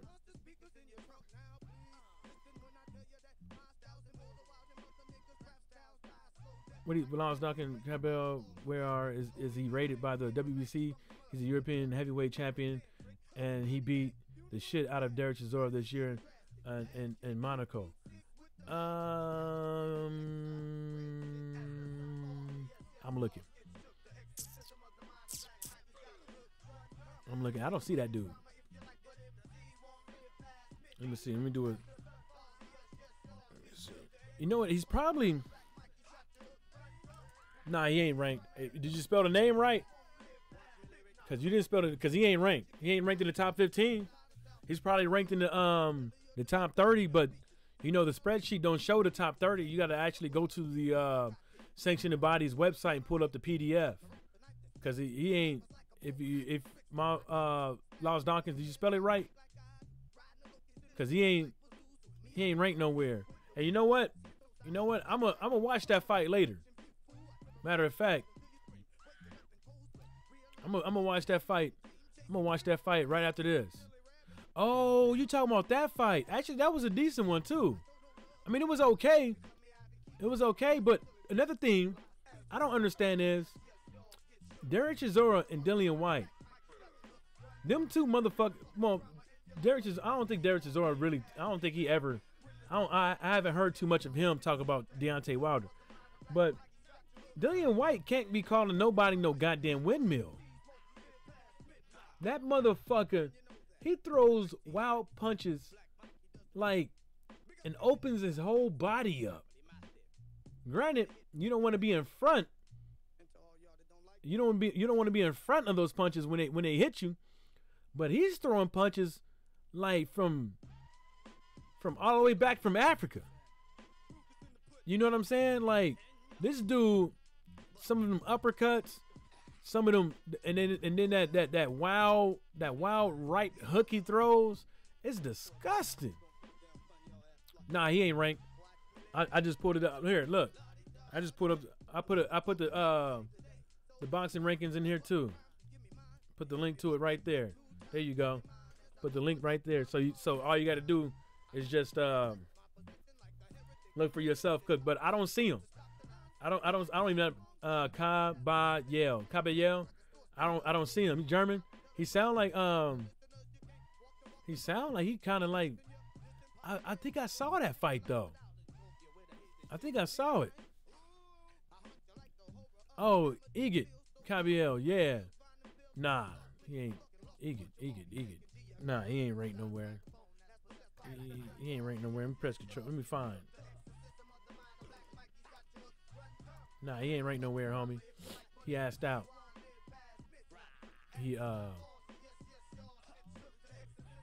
But like that's what I said. Like with these whole sanctioned bodies, you could fight somebody and win. Marlos Corner said at Laws Dawkins P. That's why I'm like, why White fighting him and not Ortiz? Duck to me, but this fight is hype. Shake my head. Yeah, it is hype. But guess what? Hey, Laws Dawkins, man.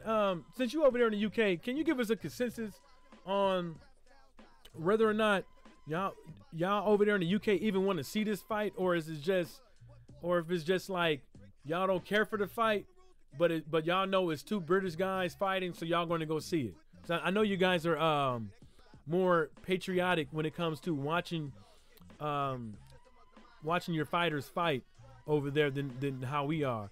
And that's another thing. Like I was talking to I forget who it was. I think it was Marquez Johnson. But I was like, man, if y'all in Detroit and stuff like that, and you know, I'm over here in Saginaw, Michigan, and y'all in Detroit, you know, in Flint, and you know, Toledo's right down the corner. You know, that's like 2 hours and some change away. And there's some fights going on, man. We can go out there, you know, watch these fights. Get on the live, you know, go out there with our, you know, LDBC t-shirts or our favorite fighter of that night t-shirt and represent for some of these cats, man. We just ain't got to sit at home, get on YouTube and get on the TV and watch these fights. You know, we can actually, you know, go hang out and watch these fights, you know, support these fighters.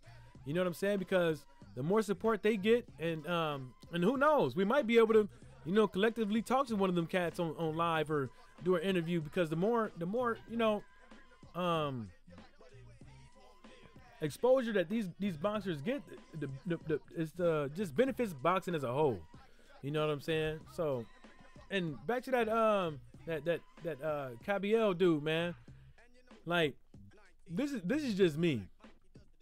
You know, when it comes to boxing, there's a lot of, back to what I said earlier, there's a lot of cats in boxing that's being held back by other people than themselves. They want to be up there, but they can't get there. It's not because they choose to, it's because somebody chooses to hold them back.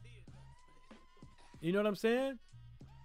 Like, how the fuck is Big Baby Miller already ranked where he is right now? Granted, he got dropped by the WBC, but how is Gerard Miller ranked number 2 in the WBA? How is he ranked number 4 in the WBO? How? Who did he fight? The only person Big Baby Miller fought was Juan Duapau. That's it. Duopolis, or whatever you want to call his name. That's it. How's he second in the WBA? How's he fourth in the WBA? I mean WBO. Eddie Hearn. That's how. Yeah, Marlo's Corner. Low support. Man, when I'm Marlo's Corner, I was living, you can look it up. I was living in Commodore Perry, right? I had to work that weekend and I had to work out of town that weekend of the E Bunny fight. My apartment was right across the street from the Huntington Center, and I could just went and saw the fight, but I was at work. I mean, but I had to go out of town for work. You know what I'm saying? And then not only that is that, you know, Toledo, they have a lot of lower class fights right across the street from the Huntington Center at the Seagate Center that I also missed too. And that was like what? That was like $10 to get in. You know what I'm saying? I think the most you would spend $50 for $50 or $100 for a front row seat.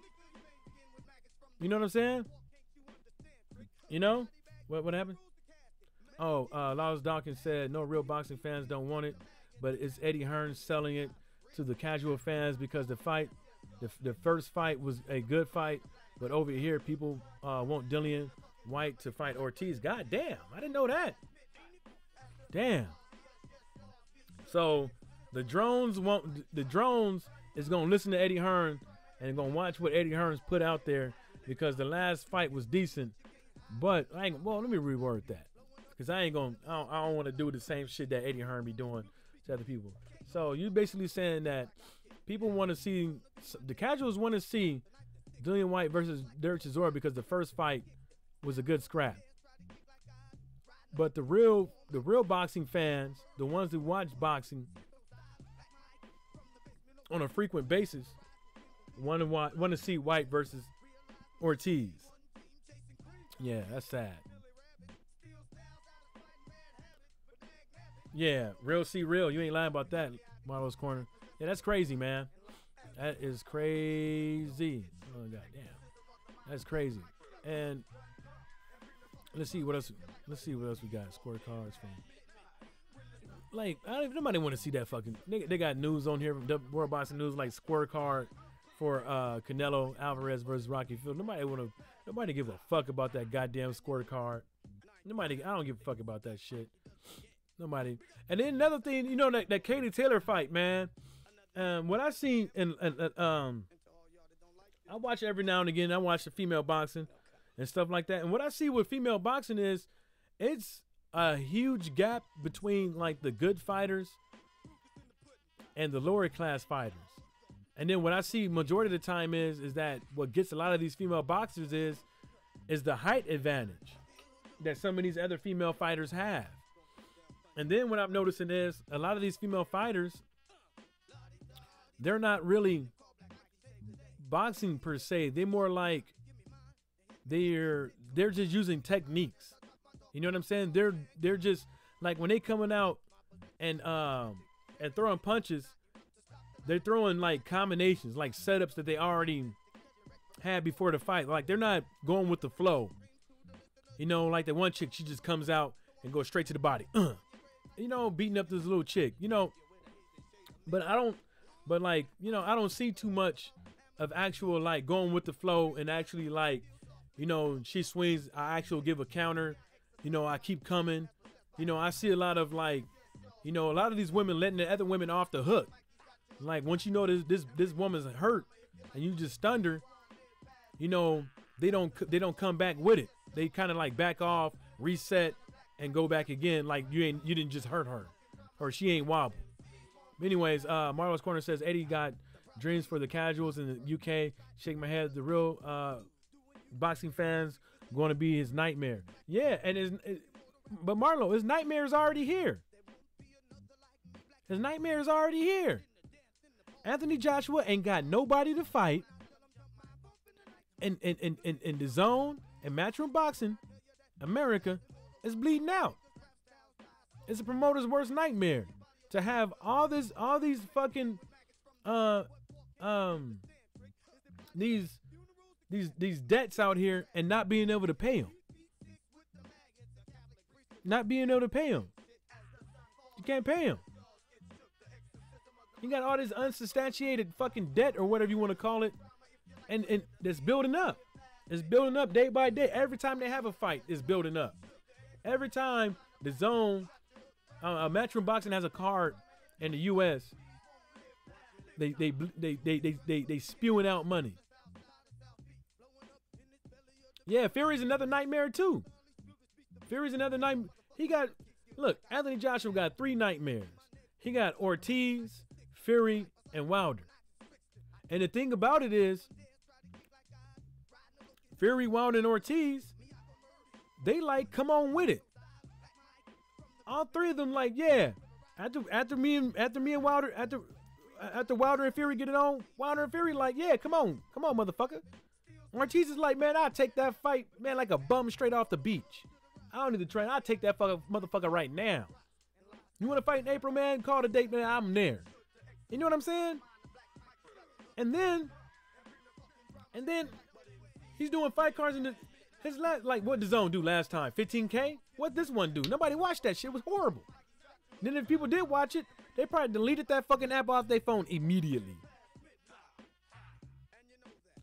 Yeah, and the seat's not filled. The seat's not gonna be filled. If AJ fights White, he's probably gonna do less. He's not gonna, even if he do sell out, it's still some bullshit. Even if they do sell out that stadium, it's still some bullshit. Even if they do sell 1 million pay-per-views, it's still some bullshit. That just show you how gullible some people are. And, you know, you got to think about the whole history of how gullible some people are. There's a reason why motherfuckers got on boats and got away from England. Because the motherfuckers was doing motherfuckers in. And the smart motherfuckers saw it. It was like, hell no, we getting away. And the dumb motherfuckers stayed. Well, not all of them. I'm just saying, not all of them. You know what I'm saying? That just shows you right there. Motherfuckers got away from England because they tried to control everything. They tried to control the masses. They tried to play mind games on everybody, just like Eddie Hearn is doing. You know what I'm saying? Almost every British TV show I watch, it's like, hell, you can say Game of Thrones. Look at Game of Thrones. You got Littlefinger always walking around there playing mind games. You got the kings and queens always out there scheming on how they can get the people's, the public's interest in this and the third. Always playing this person against this person. Always. You know what I'm saying? Just like the American TV show House of Cards. You know, this dude's the president of the United States, and in every episode he's playing games on how to fuck somebody over.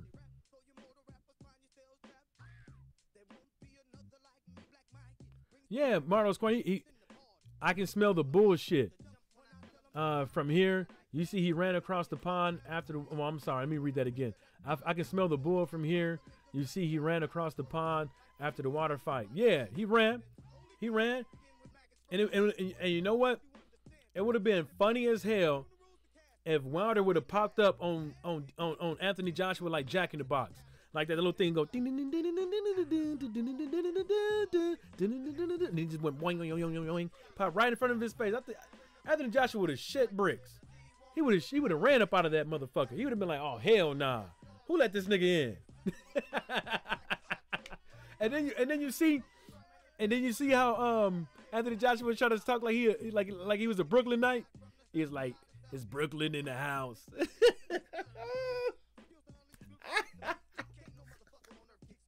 He was trying to talk with that Brooklyn accent. I was like, get the fuck out of here. Oh shit, no offense to white people. He sound like one of them white science teachers trying to talk black in the class, trying to get the appeal of their students. Yeah, you know, man. He tried to speak jive and he fucked up. I forget what he said, but this shit sounded corny as fuck. You can't get no hoes speaking like that, man. You can't get no woman. You go up to some woman in New York and you say that shit, man, that woman might slap the shit out of you, man. You're like, you mocking this nigga? Oh, you think you funny, huh? Yeah, Marlo's Corner. He was looking around. He was looking around like Wano was gonna pop up. He should have popped up. He should have popped up like right like on a corner or something, like just him like stood with his back up against the wall on the corner of a wall, and then as soon as he was right there, and then Water just be like, "Hey nigga, where you going?" Hey man, what's that shit you was talking about, man? You know what I'm talking about like you got 3 belts, that's 75% or whatever, man. Give me my rematch clause, bitch. That's all he want. That's all he want is a rematch clause. It's easy. It's so easy, even the caveman can do it. It's so easy. But it's all good though. You know what I'm saying? It happens to the best of us. I mean, you win some, you lose some, but you live to sign the contract another day. That's what you do. That's what it really is. All right. Let's see what this bitch ass Eddie Hearn had to say about Eddie Hearn reacts to Canelo's KO of Fielding. You see what that motherfucker. Oh, I don't really say what he said. It goes to an interview, but I can't. But dude, you can't say nothing good about that. The only thing you can say about Canelo KO and Fielding is that I knew it was gonna happen. You know, you can't be walking around here with this fucking belt. You can't be up in here with this fucking belt. Somebody had to do it. Shit. Somebody had to knock this dude out. Shit, why not Canelo? Shoot. Wait, he wasn't gonna do nothing? Like, forget it. You know what I'm saying? Somebody had to take the belt. It was too easy. You know what I'm saying? Marlo's Corner said, you see, he didn't bring those belts. Laugh aloud. He didn't want to get robbed. Oh, man. Imagine if his dumb ass, and see, Blue Blood was right. I've been on a New York subway. I'm from San Diego. I go on the trains there. I'm all right. Back in the days, it used to be all right because, you know, it was a lot of set tripping. You know, you get on the train, and motherfucker might ask you where you're from. Then you got to take off on them like right immediately, or you get on the train. You see people keep looking at you, and you know you gotta keep your a knife or something on you, like readily available, because and you just can't walk off the train. You gotta like walk a certain way where like you can see them, and then if they move, then if they get up and move, you get up and move, because they either trying to corner you, surround you, or you know what I'm saying, trying to test you. But yeah, imagine if you would have brought them belts on that goddamn train, and the wrong group of motherfuckers was on there. My God, he would have got robbed. And he would have had Jay Prince. He would have been begging Jay Prince to get his belts back. He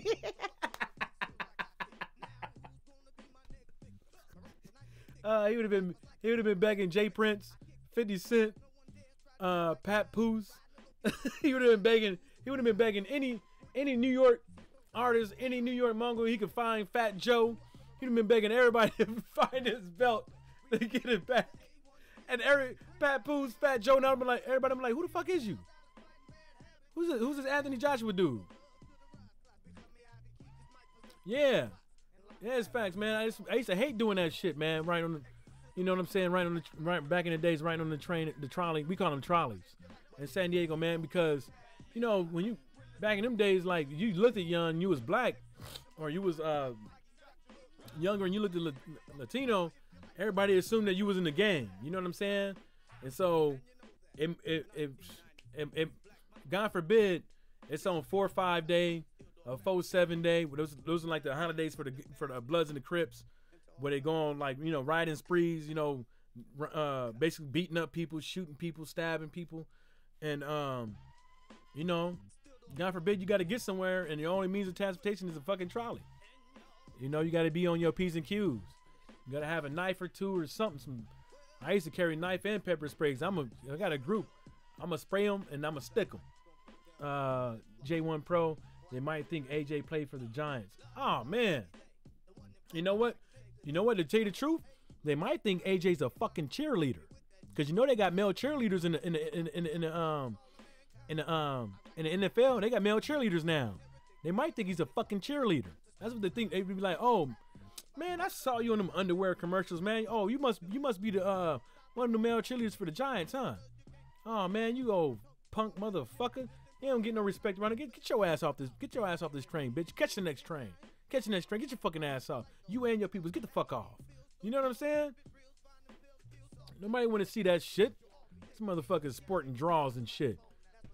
You know what I'm saying? That's some gay ass shit, man. No, it ain't. Make your money. Hey, man, I'm getting up off here. Thank you guys for showing up. I appreciate y'all taking all your goddamn. It took like, an hour away from y'all life that you guys would never fucking get back. But on that note, shout outs to the LDBC and everybody stay sucker free and church.